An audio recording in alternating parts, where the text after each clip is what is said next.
The scent of drying salt and crushed limes often lingers in the warm Atlantic air, long before the low, green smudge of an island appears on the horizon. In the early years of the 18th century, the Caribbean was not the polished paradise of postcards, but a vast, untamed wilderness of turquoise water and forgotten outposts, where the boundaries between nations were as fluid as the tides that washed against the limestone shores. For many a weary sailor, the sound of the rigging humming in the steady trade winds was the only music they had known for months, a rhythmic creaking of timber and hemp that lulled the mind into a state of perpetual, salt-crusted endurance. The world was changing, shifting from the grand, bloody theatres of European war to a quieter, more uncertain peace, and in that transition, a small neglected island named New Providence began to breathe with a new and restless energy. The year was 1713, and the signing of the Treaty of Utrecht had brought an end to the long and grueling War of the Spanish Succession. Across the Atlantic, the great powers of England, France, and Spain finally laid down their arms. But on the docks of Kingston and Port Royal, the peace felt less like a relief and more like a heavy, suffocating weight. Thousands of men who had spent a decade as privateers, men commissioned by their queens and kings to plunder enemy ships in the name of the state, suddenly found themselves without a vocation. They were men of the sea, skilled in the arts of the cannon and the cutlass, now standing on sun-bleached piers with empty pockets and no master to serve. The letters of marque that had once made their violence legal were now nothing more than scrap paper, and the very governments that had cheered their bravery now viewed them as a nuisance to be cleared away. As the ships sat idle and the sails began to yellow in the tropical sun, the geography of the Bahamas began to whisper a different kind of promise. New Providence sat at a perfect strategic crossroads, nestled right beside the Florida Straits, where the Spanish treasure fleets were forced to navigate on their long journey home to Europe. It was an island of shallow lagoons and hidden coves, protected by a natural harbour that was as beautiful as it was functional. The harbour was a long, narrow stretch of deep water, sheltered by a slender finger of land known as Hog Island, creating a sanctuary where a ship could rest undisturbed by the heavy swells of the open ocean. I hope that as you listen to these words, you are finding a sense of stillness and comfort in your own surroundings. If you are settling in for the night and find that these journeys through time help you drift away, you are always welcome here at the Slumber Archives. We share a new history narration every single day to help guide you into a restful sleep, so perhaps consider subscribing so you never miss a story. If you find this particular tale relaxing, a simple like helps others discover our quiet corner of the world as well. But for now, let us return to the warm, salt-scented air of the Caribbean frontier. The settlement on New Providence, known then as Nassau, was a derelict and crumbling shadow of a town. It had been burned and sacked by the Spanish and French multiple times during the war, leaving behind a few scorched stone walls and a handful of hardy, stubborn inhabitants who lived in makeshift huts among the weeds. There was no governor to speak of, no soldiers to enforce the king's law, and no flickering lamps to light the streets at night. It was a place of profound colonial neglect, a vacuum of power waiting to be filled by someone with enough ambition to claim it. The air was thick with the smell of damp earth and rotting tropical fruit, and the only sounds were the rhythmic crashing of the surf and the occasional cry of a seabird circling the ruins. Into this quiet, broken world stepped a man named Thomas Barrow. He arrived not as a conqueror, but as a man who simply saw a home where others saw a wreck. He famously declared himself the governor of New Providence, despite having no commission and no authority from the British Crown. It was a bold, almost quiet revolution, a settling of the frontier by those the world had discarded. Shortly after, a more formidable figure appeared on the horizon, Benjamin Hornigold.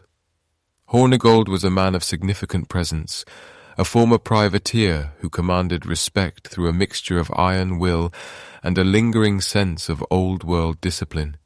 He arrived in a small, nimble vessel, sailing into the calm waters of the harbour and seeing, for the first time, the potential of this lawless sanctuary. Hornigold and Barrow did not find a city, but they found a canvas. They moved through the overgrown paths where the hibiscus and bougainvillea fought to reclaim the stone, their boots treading on ground that felt disconnected from the distant, dusty halls of London. In Nassau, the heat of the day was often followed by a cooling velvet night, where the stars appeared so bright and so close that one felt they could reach out and pluck them from the sky.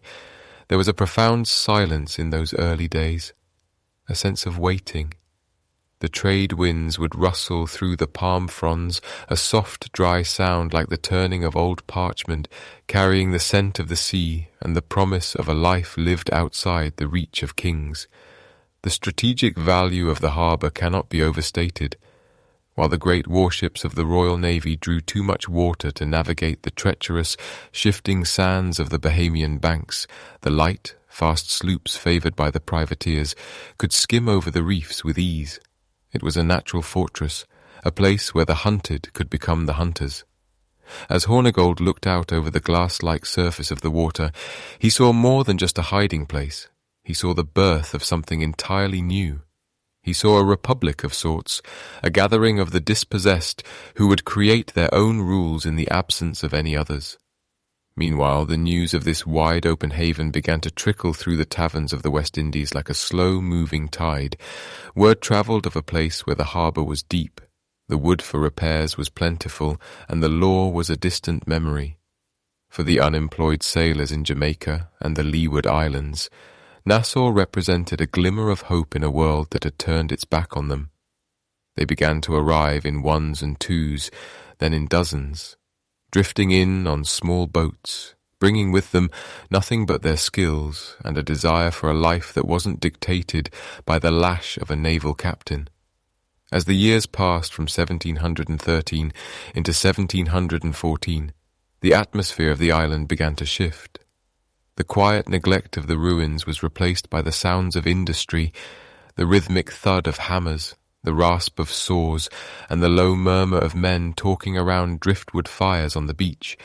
They built lean-tos and shacks from salvaged timber and tattered sailcloth, creating a sprawling, chaotic village that hugged the curve of the bay. The sensory world of early Nassau was one of contrasts.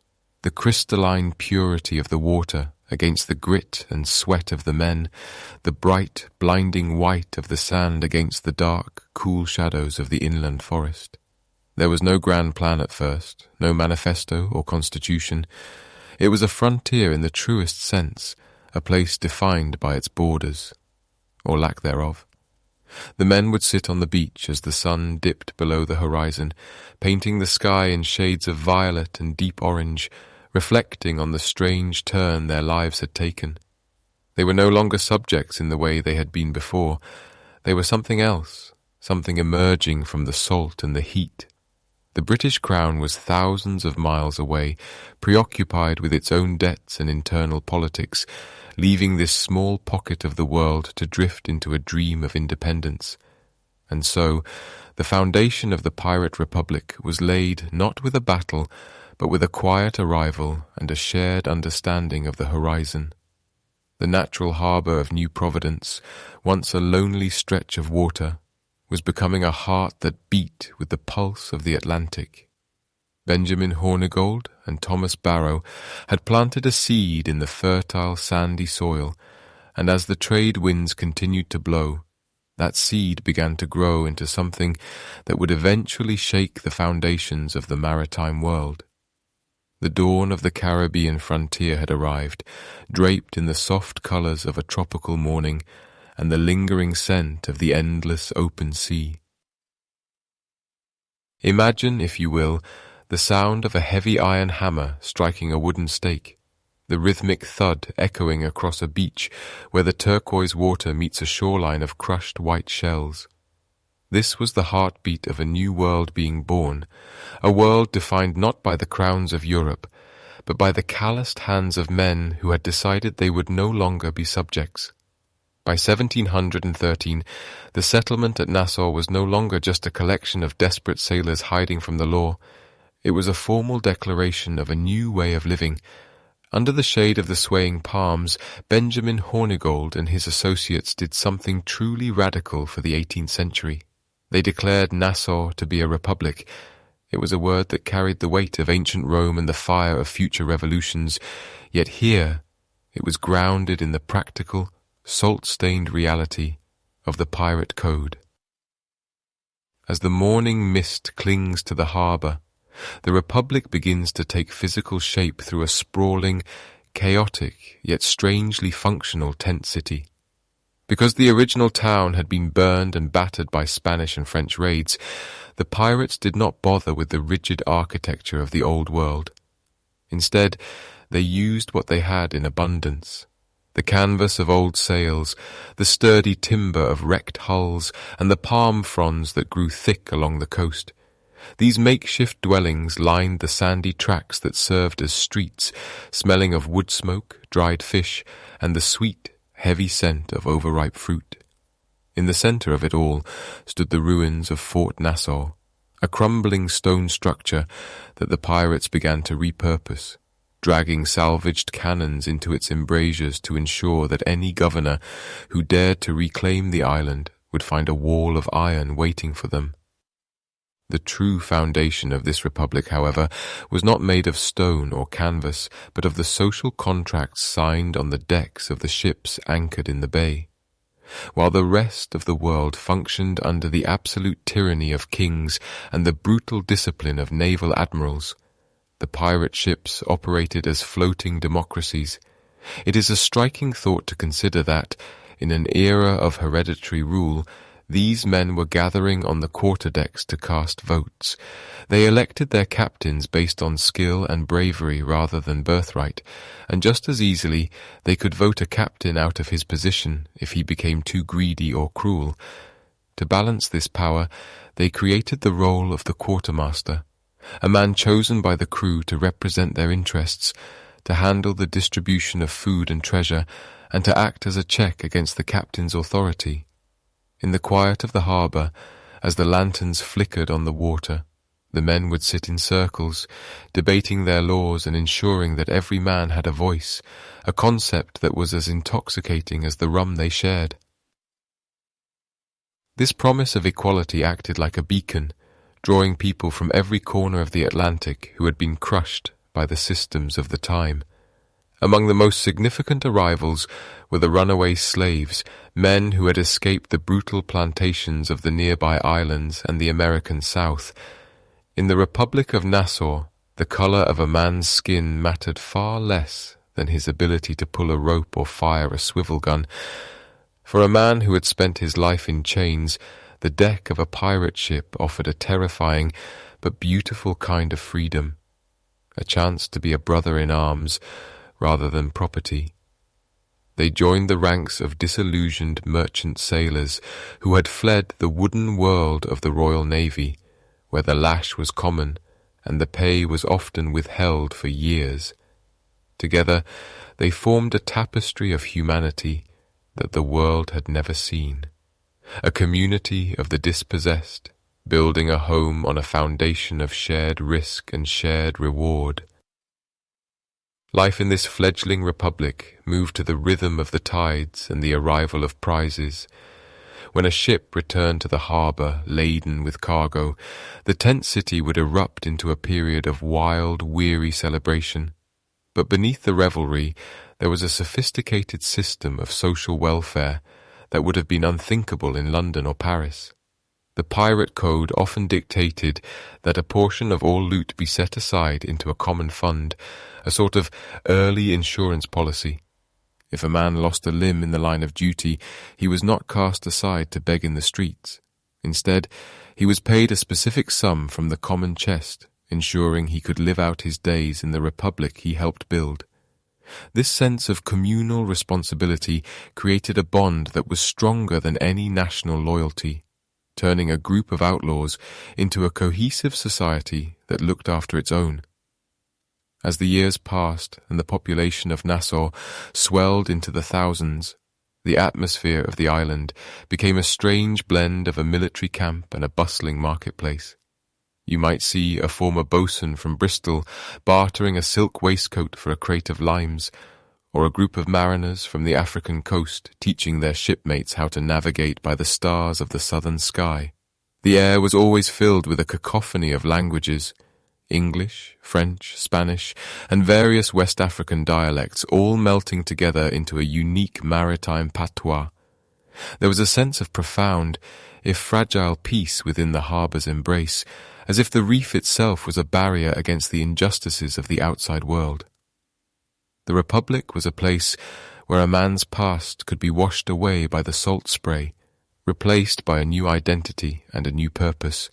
Here, the rigid hierarchies of the 18th century were turned upside down. A common sailor could find himself sitting at a table with a former privateer commander, sharing a meal and discussing the merits of a new hull design, or the rumours of a treasure fleet departing from Havana. It was a society built on the idea that the sea belonged to no one, and therefore it belonged to everyone who had the courage to claim it. The egalitarian spirit of Nassau was not a written philosophy found in books, but a lived experience, felt in the way a crew shared their rations and the way they stood together on the deck when the horizon turned dark with the sails of a predator. Meanwhile, the repurposing of the fort continued, a slow and steady labour that symbolized their commitment to this new life. They cleared the overgrown vines from the stone walls and reinforced the ramparts with earth and sand, creating a formidable lookout that surveyed the entire tongue of the ocean. From this vantage point, one could see the vastness of their kingdom, the deep blue of the channel, the pale greens of the shallows, and the endless line of the horizon where the world they had left behind still churned with war and greed. But for now, in the golden light of the Bahamian afternoon, the Republic of Nassau felt like an island of reason in a sea of madness. As the sun begins to dip lower, casting long purple shadows across the tent city, the fires are lit for the evening meal. The smell of roasting pig and spices drifts through the camp, and the sound of a fiddle begins to play a slow, melancholic tune that speaks of home and the long journey to get here. The pirates of Nassau were not just warriors, they were dreamers who had carved a space for themselves out of the wilderness and the wreckage of empires. They had built a world where the quartermaster's tally was the only law that mattered, and where the freedom to choose one's own path was more precious than the gold in the hold.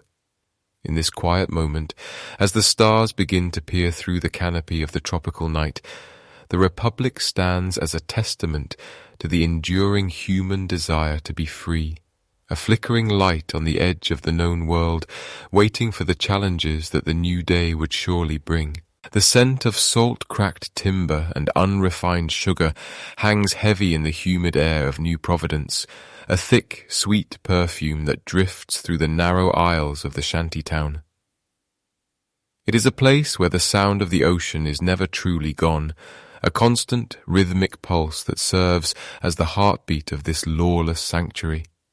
Within this tangle of canvas tents and huts fashioned from the ribs of broken ships, a new kind of society is crystallizing, one defined not by the crowns of Europe, but by the iron-willed men who have claimed this harbour as their own. At the centre of this burgeoning republic stand two figures of immense influence, men whose names carry the weight of authority in a world that supposedly recognizes none. Benjamin Hornigold and Henry Jennings are the twin pillars of Nassau, yet they are as different as the calm shallows and the surging deep. Hornigold is often remembered as the gentleman pirate, a man who carries himself with a certain dignified restraint that seems at odds with his chosen profession.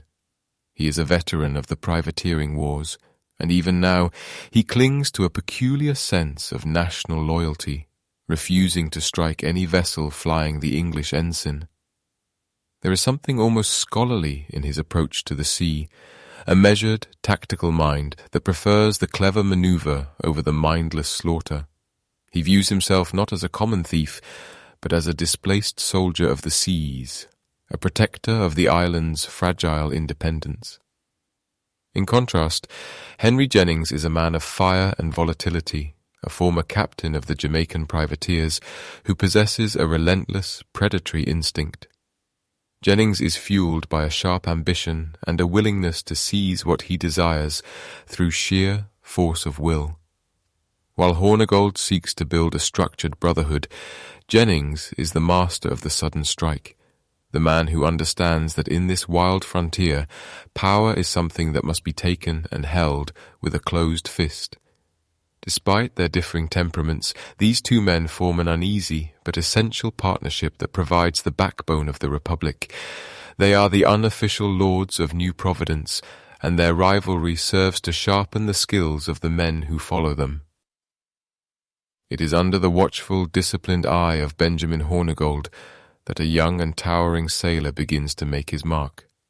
Edward Thatch, the man who would one day be known across the globe as Blackbeard, is at this time merely a promising protégé, a quiet observer of Hornigold's tactical brilliance. One can imagine the two of them standing on the quarterdeck as the moon reflects off the Caribbean, the older man gesturing toward the horizon, explaining the nuances of the wind and the psychology of a frightened merchant crew. Thatch is a diligent student, absorbing the lessons of leadership and the importance of theatre in the art of piracy. He learns that a reputation for terror can often win a battle before a single shot is fired, yet he also sees the value in Hornigold's restraint.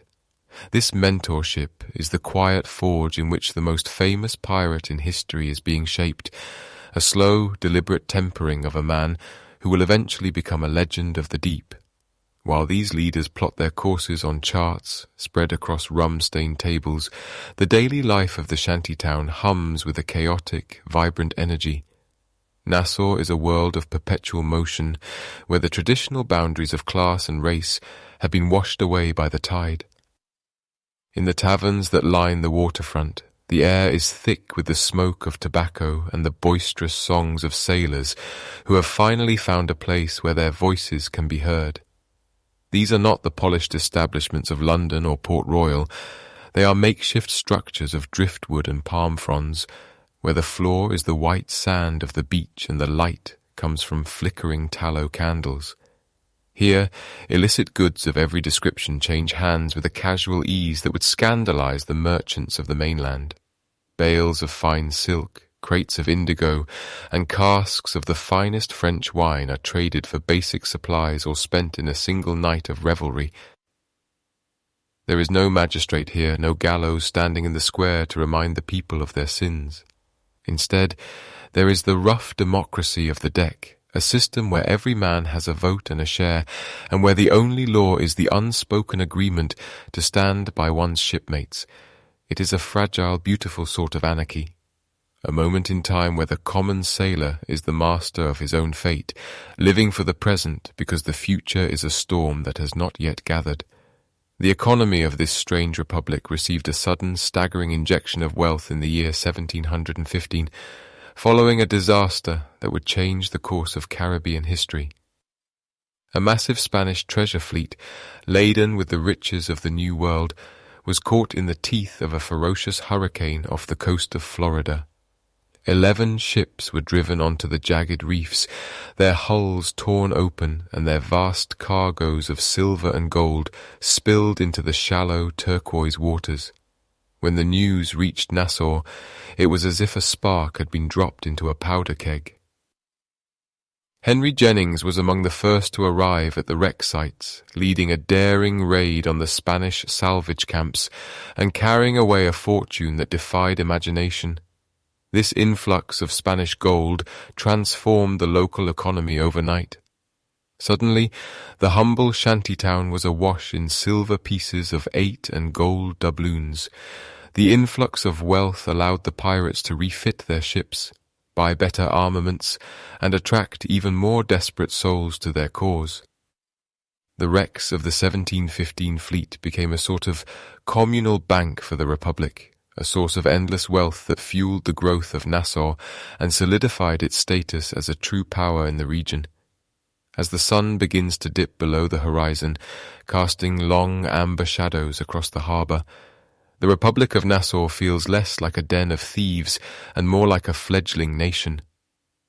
The ships ride gently at anchor, their masts swaying like the tall palms on the shore, while the campfires begin to dot the beach like fallen stars. There is a sense of profound peace in this place, despite the violence that often surrounds it. It is the peace of the outsider, the quiet satisfaction of those who have stepped off the edge of the world and found that they could fly. The partnership between Hornigold and Jennings continues to evolve, a delicate balance of order and chaos that keeps the island thriving. And in the shadows of the palms, Edward Thatch watches and waits, his own destiny beginning to pull at him like the tide. The gold from the Spanish wrecks glitters in the pockets of men who once had nothing, and for a few brief years it seems as though this dream of a free republic might actually endure. The world of the empires is far away, a fading memory of chains and cold stone, replaced here by the warm breeze and the endless, inviting blue of the sea. The Lords of New Providence have built their kingdom on the shifting sands, and for now the foundations are holding firm, anchored by the shared desire for a life lived on one's own terms, beneath a sky that belongs to no king. The rhythmic sound of a heavy mallet striking a wooden hull echoes softly across the bay, a steady, pulsing beat that marks the heartbeat of the Republic. To maintain this life of liberty, the pirates know that their greatest ally is not the cannon, but the wind and the speed of their vessels. They seek out the hidden coves and the quiet, shallow lagoons where the turquoise water barely laps against the hull, and there they perform the vital, laborious task of careening. They haul their massive ships toward the shore at high tide, using block and tackle to heave the great wooden bodies onto their sides, exposing the belly of the beast to the open air. In the humid heat of the afternoon, the crew works with a singular focus, scraping away the thick crust of barnacles and the long, trailing weeds that cling to the wood, slowing the ship's progress through the waves. They apply a fresh coat of tallow, sulphur, and pitch, smoothing the surface until it is slick and ready once more to glide through the Atlantic. This maintenance is the secret to their survival. A clean ship is a fast ship, capable of outrunning the heavy, lumbering men of war sent by the Crown to hunt them down. While the ships are being mended, the horizon beckons with the promise of the pirate round, a sprawling, ambitious route that carries the boldest of these men far beyond the familiar waters of the Caribbean. They navigate around the Cape of Good Hope and into the vast expanse of the Indian Ocean, seeking the fabled riches of the Great Mogul's fleet. It is a journey of thousands of miles, a test of endurance and navigation that transforms local outlaws into global predators. They follow the trade winds, their eyes fixed on the stars, waiting for the moment when a heavily laden merchantman appears on the skyline, its hold filled with silks, spices, and precious metals that could sustain a crew in luxury for a lifetime. The diversity of the fleet that gathers in Nassau is a testament to the ingenuity of these mariners, ranging from nimble, single-masted sloops that can dance through the shallowest reefs to the terrifying majesty of the Queen Anne's Revenge. This flagship, once a French slaver, was refitted by Edward Teach into a floating fortress, bristling with 40 cannons and draped in the dark, imposing aura of its master. Yet, despite the fearsome reputation of the Black Flag, the most successful captains understand that the most effective weapon is the mind. They do not wish to splinter their own ships or lose valuable cargo to the depths of the sea in a bloody exchange of fire. Instead, they master the art of psychological warfare, turning themselves into living legends of terror to ensure a surrender before a single shot is even fired. When a merchant ship spots the Jolly Roger cresting the waves, the crew is often already defeated by the stories they have heard in the taverns of Port Royal or London. They see the smoke rising from the slow-burning fuses tucked into Blackbeard's hair, or the grim symbols of mortality fluttering in the breeze, and they choose the certainty of life over the desperate gamble of a fight. This theatre of violence is a calculated strategy. By cultivating an image of uncontrollable ferocity, the pirates often find that the mere sight of their sails is enough to bring an enemy to a halt, their colours lowered in silent submission. This strategy reached its zenith during the daring blockade of Charlestown in the spring of 1718. A small fleet, led by the Queen Anne's Revenge, appeared suddenly off the coast of the South Carolina colony, not to pillage the city, but to hold it hostage. For nearly a week, the pirates seized every vessel attempting to enter or leave the harbour, paralyzing the trade of the entire region. The atmosphere in the town was one of hushed, panicked waiting, as the citizens watched the silhouettes of the pirate ships anchored just beyond the bar. Curiously, the ransom demanded was not gold or silver, but a chest of expensive medicines. The pirate crews, hardened as they were still vulnerable to the ravages of tropical disease and the infections that festered in the cramped quarters of a ship. By securing these supplies through a display of sheer presence and the threat of fire, they demonstrated a sophisticated understanding of leverage, proving that the Pirate Republic was not merely a collection of thieves, but a force capable of humbling a colonial capital. The logistics of these operations require a level of cooperation and discipline that belies the popular image of lawless chaos. Each man on board knows his role, from the powder monkey running through the smoke to the quartermaster, who ensures the fair distribution of the spoils. They live in a world of contrasts, where the brutal reality of the sea is balanced by the quiet moments of respite on a secluded beach. In these hidden places, far from the eyes of the governors and the admiralty courts, the pirates find a sense of peace. They sit by small fires as the stars emerge in the velvet sky, sharing stories of the prizes they have taken and the storms they have weathered.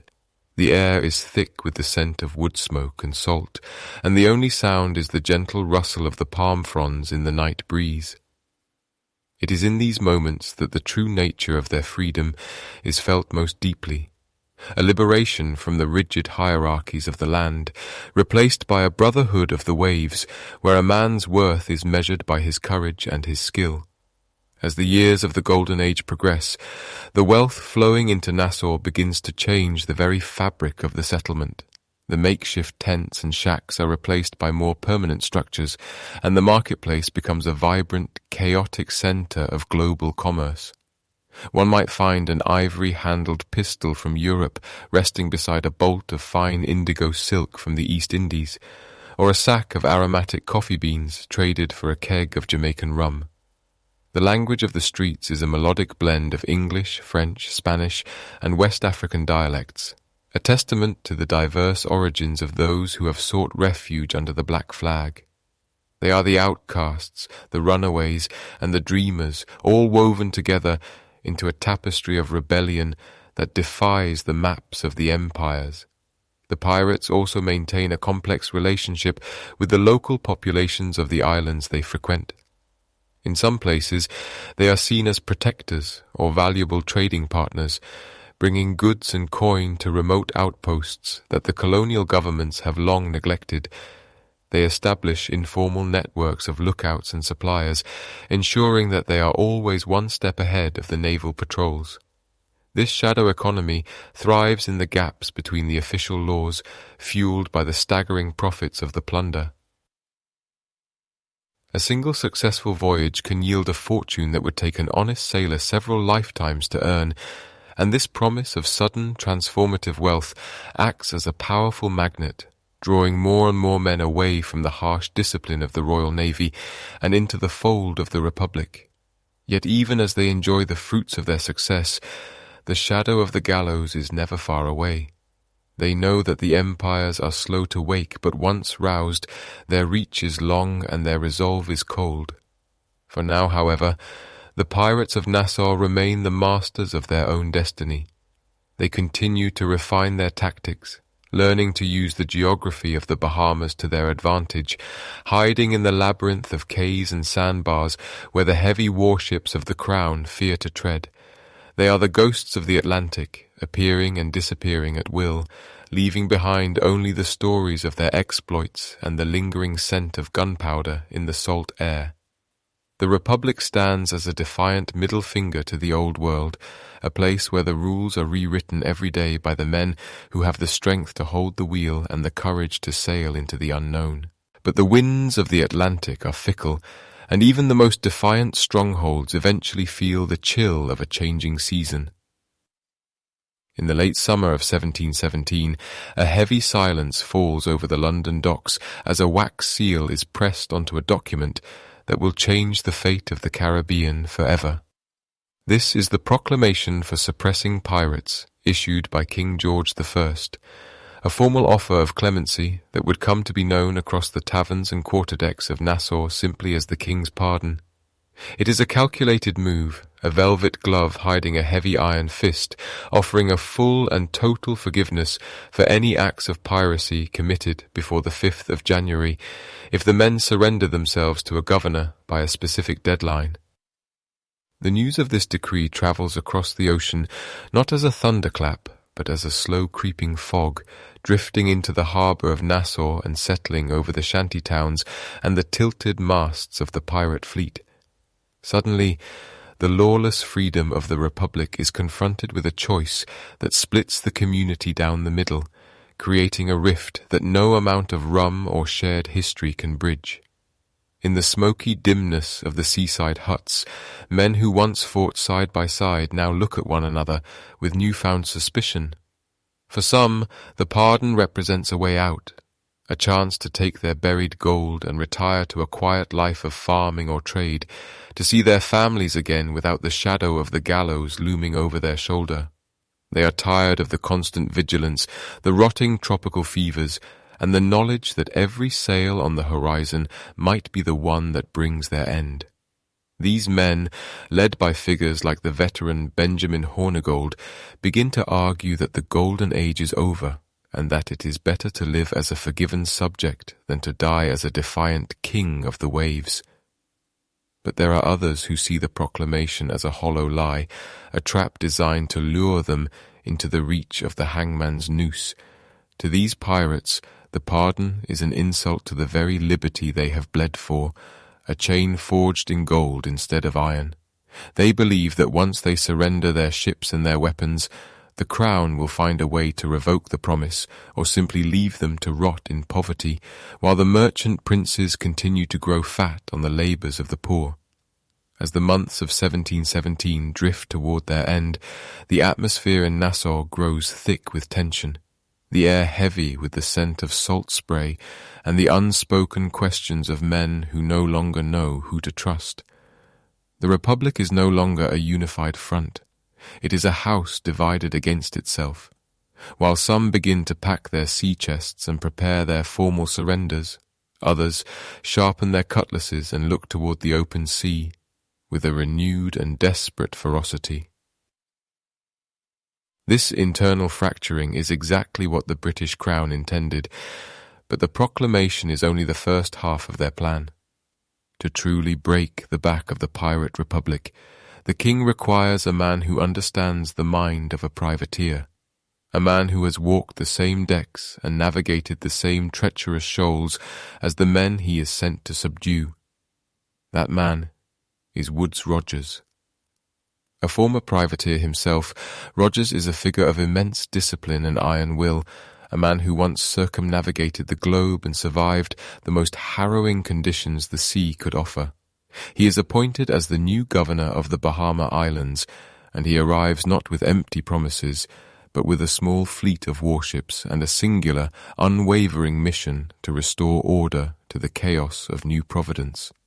Rogers is a man who views the pirates not as romantic rebels, but as a plague that must be cured, through mercy if possible, but through fire and rope if necessary.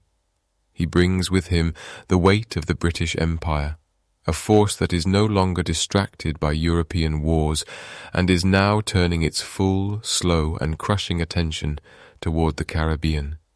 The arrival of the news of Rogers' imminent journey acts as a catalyst for the final breakdown of the pirate brotherhood.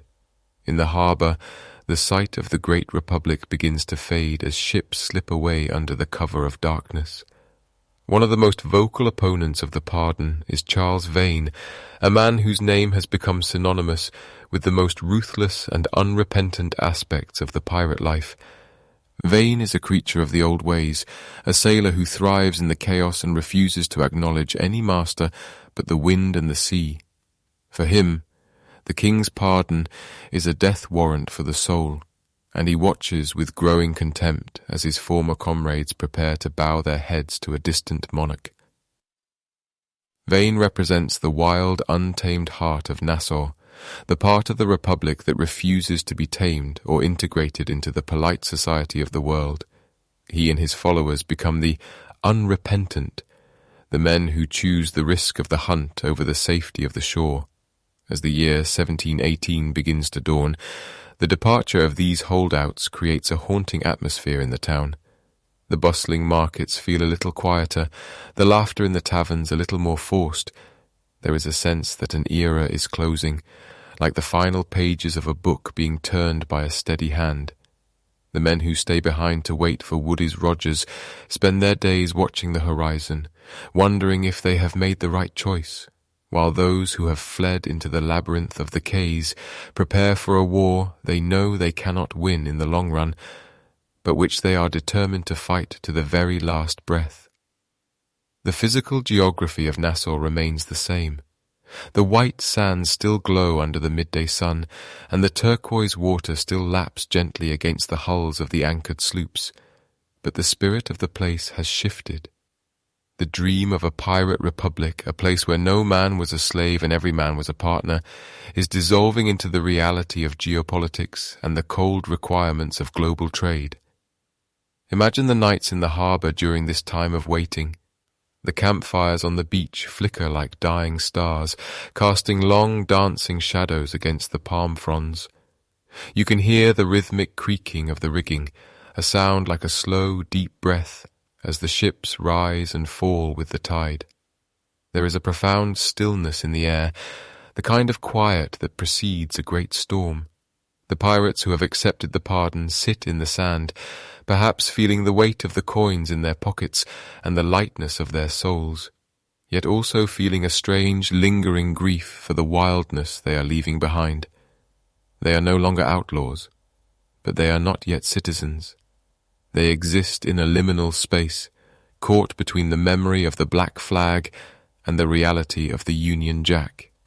Meanwhile, Charles Vane and his crew are out there in the darkness, their black-hulled vessels invisible against the night sea. They are the ghosts of the old Republic, moving with a silent, predatory grace through the secret channels and hidden lagoons. They do not sleep well. Their ears are always tuned to the sound of a distant cannon or the splashing of an oar.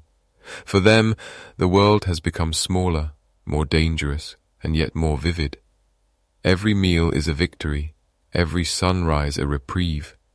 They are the last of a dying breed, the final remnants of a social experiment that dared to challenge the foundations of the world. The tension between these two factions, the reformed and the rebellious, creates a friction that will eventually spark into open conflict.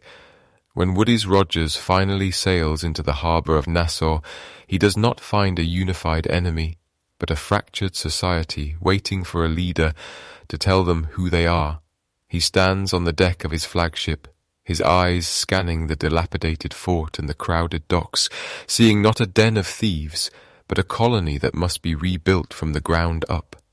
He carries the king's pardon in one hand and a commission for executions in the other. The transition from the Golden Age to the Age of Order is about to begin, and the tropical paradise of New Providence is about to become a battlefield for the very soul of the Atlantic. The stories of the men who chose to stay and the men who chose to run will echo through the centuries, a reminder of a time when the world was wide enough for a man to lose himself, and when a single piece of paper from a king could bring an empire of outlaws to its knees. As the moon hangs high over the Caribbean, casting a silver path across the waves, the Republic waits in the balance, suspended between the freedom of the past and the certainty of the future. The scent of salt-crusted iron and wet timber hung heavy in the humid air of late July, 1718, as the horizon finally gave up its secret. For months, the men of Nassau had looked to the sea with a mixture of defiance and dread, but the sight that greeted them on the evening of the 24th was one of overwhelming order. Woodes Rogers did not arrive as a merchant or a supplicant. He arrived as the cold, hard edge of a changing world. His fleet, led by the formidable warships Delicia, Rose, and Milford, cut through the turquoise waters with a precision that the chaotic harbour of New Providence had forgotten. The British flags snapped in the breeze, crisp and unforgiving, signalling that the era of the black flag was drawing to a close. As the ships dropped anchor just outside the harbour's mouth, a heavy silence fell over the shanty towns and the makeshift forts, but within that silence a fuse was burning. Charles Vane, a man whose heart was forged from the very gunpowder he traded in, was not ready to bow. While others considered the king's mercy, Vane saw only a cage. In the dead of night, as the moonlight danced on the rigging of the anchored British fleet, Vane unleashed a final, defiant roar. He took a captured French prize ship, filled its hold with combustibles, and set it ablaze. The fireship drifted toward the blockade like a ghost of the old world, a towering pillar of orange flame reflecting off the dark Caribbean swells. It was a beautiful, terrible sight, a floating pyre that forced the British ships to cut their cables and scatter to avoid the inferno. In the confusion, amidst the smoke and the shouting, Vane slipped away into the darkness, his black sails disappearing like a shadow into the vastness of the Atlantic. But for those who remained, the morning sun brought a different kind of darkness. Woodes Rogers stepped onto the shores of Nassau the following day, flanked by 2 rows of former pirates who had chosen the pardon over the gallows. He walked through a gauntlet of men who had once been kings of the sea, now reduced to dusty onlookers in a town that no longer belonged to them. The blockade he established was not merely a physical barrier of ships, it was a strangulation of the soul. The flow of easy gold and stolen rum vanished overnight, replaced by the grim reality of martial law and the slow, agonizing crawl of starvation. The holdouts, those who refused to surrender their pride, found themselves trapped in a paradise that had become a prison. The lush fruit of the island could not sustain the hunger for the life they had lost, and as the weeks turned into months, the vibrant spirit of the Republic began to wither under the heat of the sun and the watchful eyes of the crowned sentries. In this atmosphere of desperation, the most profound betrayal began to take shape. Benjamin Hornigold, the man who had once been a mentor to Edward Teach and a founding father of the pirates' haven, looked upon the starving ruins of his dream and made a choice. He did not merely accept the pardon, he embraced the hand that fed him. Hornigold, the veteran of 1,000 raids, turned his coat and became a pirate hunter for Woodes Rogers. It is a quiet tragedy to imagine the man who taught a generation how to be free now using that same knowledge to track them down. He knew the hidden coves, the secret watering holes, and the way the currents pulled around the out islands better than any Royal Navy captain ever could. He became a shadow on the heels of his former brothers, a reminder that the greatest threat to a rebel is often the one who once stood beside him in the fray. The transition from freedom to order was not a gentle one. As Rogers struggled to rebuild the crumbling fort and clear the streets of filth, he realized that the only way to truly kill the spirit of the Republic was through the theatre of the law. The public trials began in December of 1718, held in the very place where these men had once toasted to their independence. The air in the courtroom was thick and stagnant, filled with the scent of old parchment and the heavy breathing of men who knew their fate was already sealed. There is a peculiar stillness in a trial where the judge and the prisoner once shared the same table in a tavern. 10 men were brought before the bench, their crimes read aloud like a litany of a forgotten age. They were not tried for the grand ideals of liberty, but for the messy, violent reality of theft and murder on the high seas. The executions that followed were designed to be a final, jarring punctuation mark at the end of a long sentence. On a humid morning, 9 men were led to the gallows erected on the beach, within sight of the very waves that had once promised them everything. The crowd that gathered was silent, a sea of weathered faces watching as the ropes were adjusted.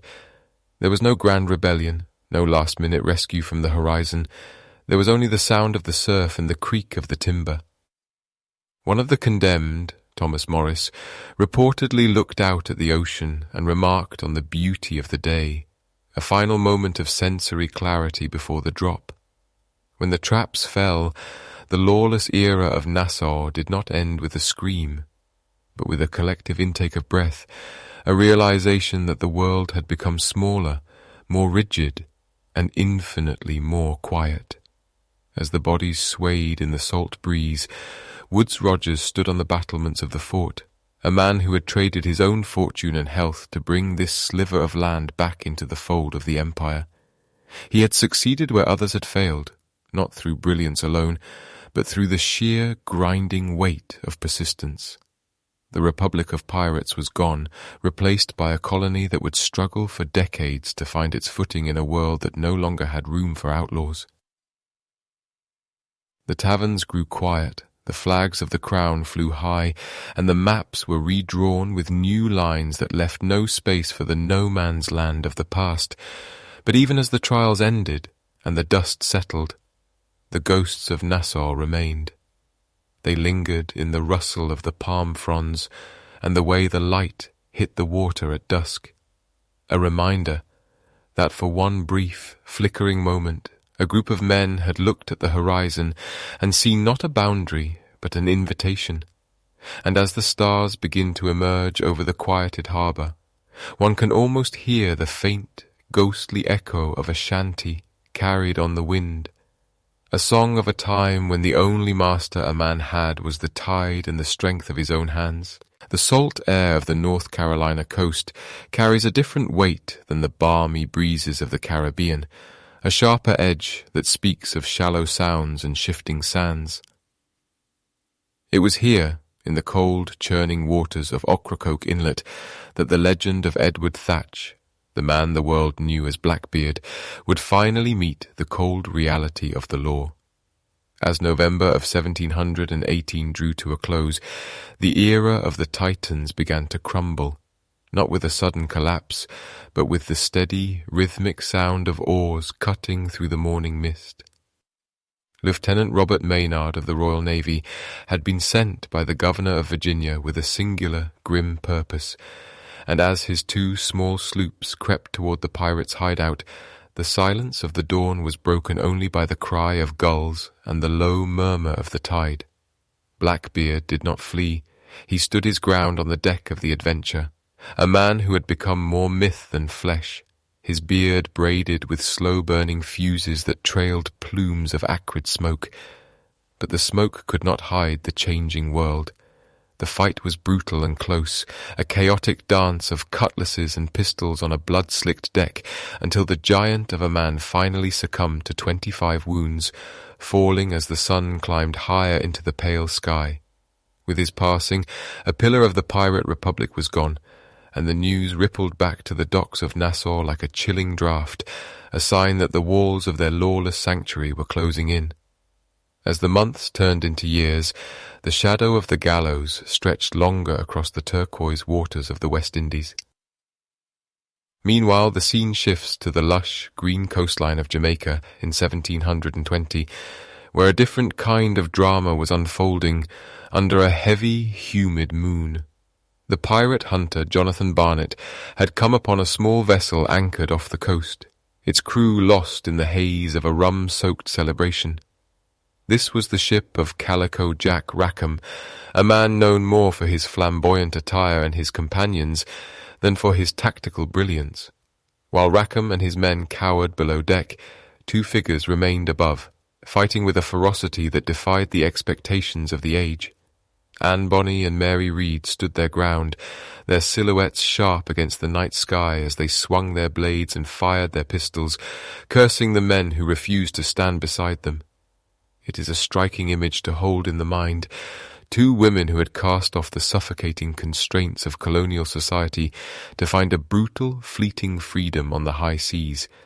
But even their fire could not hold back the tide of the Royal Navy. The capture of Rackham's crew marked another fracture in the dream of Nassau.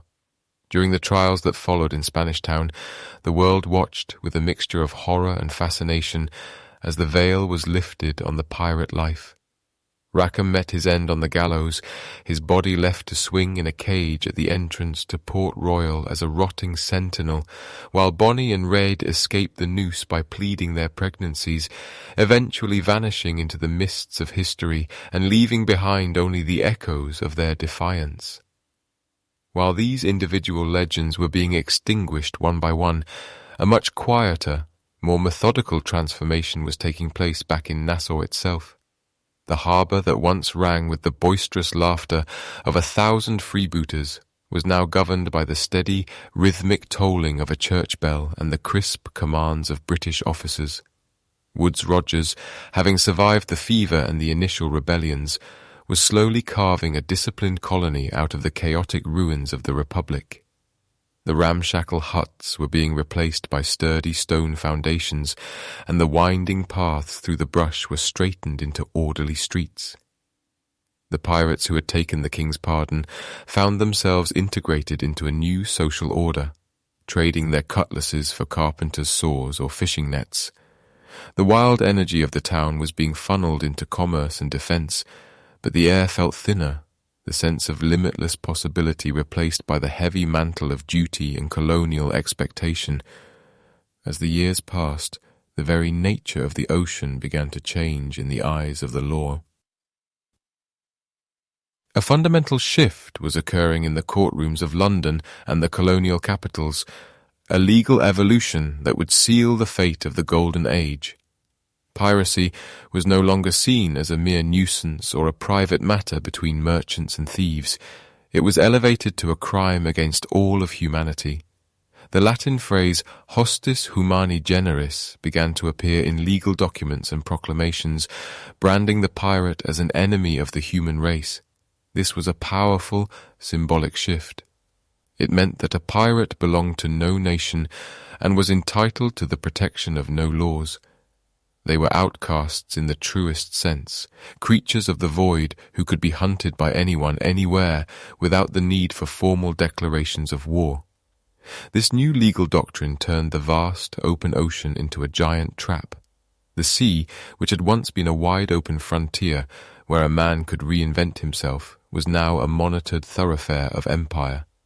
The British Admiralty broadened its reach, and the black flag, which had once been a symbol of a terrifying kind of liberty, became a death warrant. The transition was slow and steady, like the rising of a tide that eventually drowns the highest rocks. Nassau, the beating heart of the rebellion, was now a fortress of the very crown it had once defied. The cannons on the hill no longer pointed at approaching warships to protect a pirate's horde. They pointed outward to protect the king's interests, ensuring that the flow of sugar, gold, and human cargo remained uninterrupted and orderly. One can imagine an old sailor sitting on the docks of this new, disciplined Nassau, watching a Royal Navy frigate glide into the harbour with its white sails gleaming like bone. He might remember the days when the harbour was a forest of mismatched masts, when the air smelled of roasting pig and cheap wine, and when the only law was the code written in a captain's log. He would see the soldiers in their bright red coats marching in perfect unison along the wharf and feel the weight of the silence that had settled over the town. The Titans had fallen. Blackbeard, Bellamy, Vane, and Rackham were names whispered in taverns, becoming ghost stories to frighten children, or tales to be embellished by those who had survived the purge. The fall of the pirate republic was not just the end of a group of outlaws, it was the closing of a door on a certain type of human experience. The world was becoming mapped, measured, and owned. The gaps in the charts where monsters were said to dwell were being filled with the names of governors and the boundaries of plantations. As the discipline of the British Empire tightened its grip on the Bahamas, the spirit of the Republic of Nassau retreated into the shadows of the quays and the depths of the blue holes, waiting for the memory of its wild, brief summer to fade into the grey light of a new century. The transition from a haven of thieves to a jewel of the empire was nearly complete, but the cost was the loss of that strange, flickering light of independence that had once burned so brightly in the centre of the Caribbean. The sea remained, of course, indifferent to the laws of men and the titles of kings, its waves continuing to wash against the shores of New Providence with the same rhythmic persistence as they always had. But the men who had once claimed those waves as their own were gone, replaced by a world that valued order over freedom and profit over the wild, unpredictable dance of the pirate's life. And so the Golden Age began to dissolve, leaving behind only the rustling of the palms and the quiet, enduring mystery of the water. The echoes of those black powder dreams did not simply vanish into the salt air. Instead, they drifted like fine silt, settling quietly into the foundations of a changing world. It is a strange and beautiful irony that the rough-hewn articles of the pirate code, penned by candlelight in the salt-stained cabins of stolen sloops, contained the seeds of a radical equality that would later bloom in the great revolutions of the 18th century. Long before the philosophers of Europe debated the rights of man, the sailors of Nassau were practicing a rugged form of democracy. They elected their captains, they shared their spoils in measured portions, and they provided for their injured through early forms of disability insurance. These were men who had been discarded by society, yet in their exile they built a mirror that reflected a more just way of living. As the years passed, the memory of their defiance began to soften, transforming from a history of desperate outlaws into a foundational myth of personal liberty. The harsh reality of the gallows and the scurvy-ridden knights faded, leaving behind the romantic image of the free spirit, bound by no master but the wind and the tide. In the quiet libraries and candle-lit studies of the 19th century, authors like Robert Louis Stevenson and Howard Pyle began to weave these historical fragments into the tapestry of modern folklore. The grit of the harbour was replaced by the gleam of buried gold, and the desperate struggle for survival became a grand adventure of maps marked with an X. We see this legacy today in the way our stories return, time and again, to the image of the pirate as a symbol of ultimate autonomy. This romanticization is a gentle kind of magic, a way for the modern mind to escape the rigid structures of the clock and the calendar. Through these tales, we find a sense of wonder in the idea of a world that was once wide and wild, where a man could disappear over the horizon and reinvent himself entirely. The Republic of Nassau may have fallen, but its spirit remains etched into the collective imagination, a reminder of that brief, shimmering moment when the underdog held the keys to the kingdom of the sea. As you wander through the modern streets of Nassau today, the physical traces of that golden age are subtle, hidden beneath layers of coral stone and tropical greenery. If you walk along the ridge of the hill where Fort Fincastle stands, you can feel the elevation that once allowed the pirates to scan the blue expanse for a coming sail. The limestone remains of the old fortifications are cool to the touch, weathered by centuries of humidity and the steady breath of the Atlantic.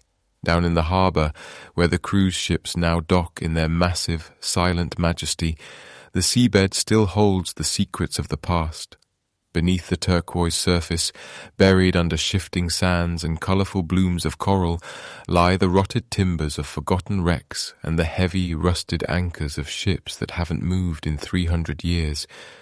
These are the quiet bones of the Republic, resting in the permanent embrace of the ocean floor, undisturbed by the passage of time or the noise of the world above.